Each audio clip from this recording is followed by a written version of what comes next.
Firstly, I'd like to ask for your assessment of Victoria's attempts to contain the current outbreak, given the data shows case numbers are ahead of where New South Wales was at the same point in its Delta outbreak.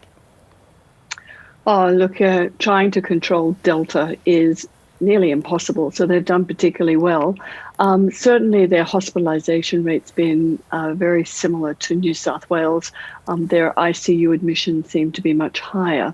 But they may be more precautionary, so it's difficult to say. But if you look at their rolling average, they are doing particularly well, although with Delta, nothing's handled very well because Delta's so difficult to get a handle on. So I think comparing the two cities is a little difficult because we have very different population densities as well. And of course, in New South Wales, we had it quite well spread. And then now we're getting a creeping from hotspots into other areas that are becoming hotspots, where Victoria has done very well in the regional areas in keeping it out. So it's really a very different pattern and very difficult to compare. How long would you be protected for after being fully vaccinated? That's a really common question we're getting. Mm-hmm. Okay, so there's been a very good study looking at neutralising antibodies by Miles Davenport from the University of New South Wales, and his study shows that about the high vaccine efficacy of, say, Pfizer, you're protected by about 8 months. And then for a slightly lower efficacy of AstraZeneca, by about 6 months you need a booster. And in fact, that's been played out very accurately in Israel, where they started to see breakthrough infections. And they were in, of course, people that had 2 doses and sometimes none, but in the elderly.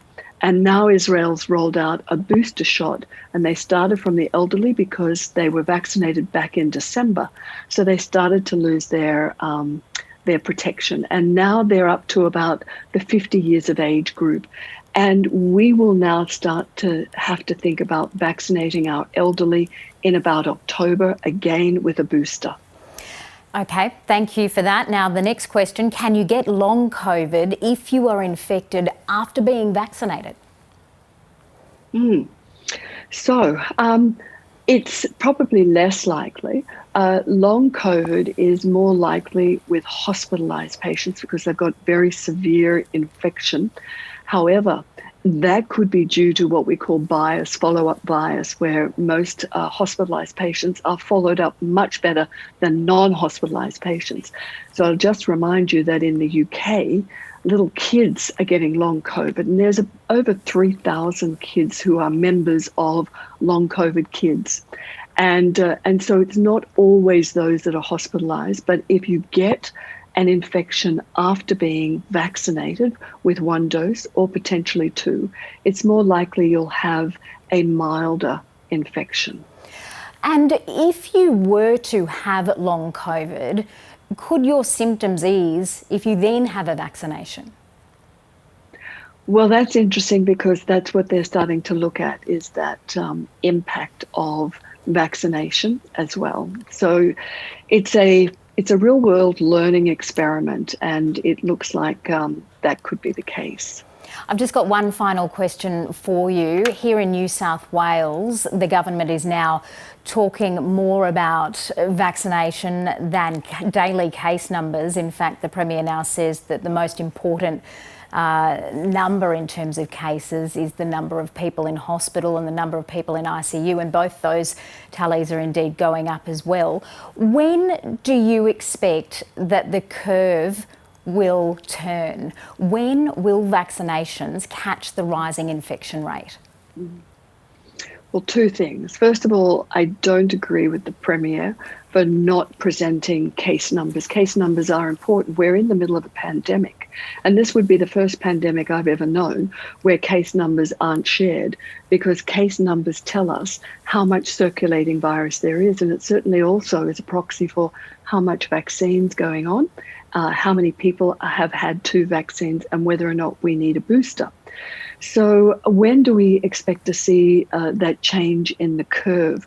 Well, so there's in New South Wales, there's a third of hospitalizations in the over 60s, a third in the 40 to 59, and about a third in the 20 to 39, and about 5% in the 19 and under. So when will we stop seeing that? Well, the more people who even get one dose of vaccine, regardless of what vaccine it is, we will start to see a decline in hospitalization, because even one dose protects you at about 75%, regardless of what vaccine you have, for hospitalization. And then when you have the second dose, you're protected in the mid-90s against hospitalization. So once we start to see an increase in particularly the 16 to 39 year group, because in Australia they only are about 14% of all fully vaccinated people, and then only one dose, they're only about a third of their age group have been given one dose. We really need to focus on that group. But once we get the 40 to and over, the 40 years and over, vaccinated fully, then we'll start to see that great decline in hospitalisation. But I would ask the Premier to continue to give us case numbers as well, because it would be the first time ever for public health that we weren't given case numbers.